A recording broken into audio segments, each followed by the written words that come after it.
माझं नाव डॉक्टर महेंद्र भीमराव ढवळे, उपसंचालक रेशीम, महाराष्ट्र राज्य। आज अहिल्यानगर येथे रेशीम उत्पादक शेतकऱ्यांना रेशीम शेतीतून क्रांती कशी करायची आहे, समृद्धीचा मार्ग कसा अवलंबायचा आहे, यासाठी मी आलो होतो। आणि SMPG model, silk milk and meat model, हे जर शेतकऱ्यांनी स्वीकारलं तर एका एकरातून 3 लाख रुपये नव्हे, 5 लाख रुपये नव्हे, तर 10 लाख रुपये उत्पादन शेतकरी करू शकतो। त्यासाठी सेरिकल्चर बेस्ड फार्मिंग सिस्टीम स्वीकारली पाहिजे।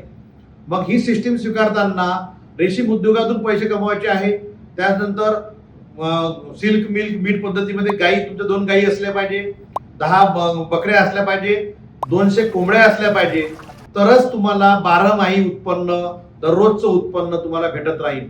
पण ही पद्धत जर स्वीकारली तर तुम्ही एका एकरातून एका वर्षामध्ये किमान 10 लाख रुपये उत्पन्न काढू शकता।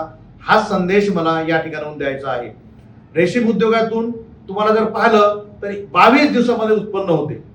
22 दिवसांमध्ये शेतकरी तुम्हाला 1 लाखापर्यंत उत्पन्न काढू शकते, नव्हे तर 3.5 लाख रुपये उत्पन्न काढणारे शेतकरी सुद्धा अहिल्यानगर जिल्ह्यामध्ये आहे। त्यामध्ये दत्तूजी फणसे जे आहे ते अहिल्यानगर शेतकरी आहे, त्यांनी मागच्या महिन्यात 3.5 लाखाचं उत्पन्न काढलं। अशा प्रकारचे शेतकरी रेशीम उद्योगातून घडवण्याचा आमचा मानस आहे आणि तो आम्ही करणारच।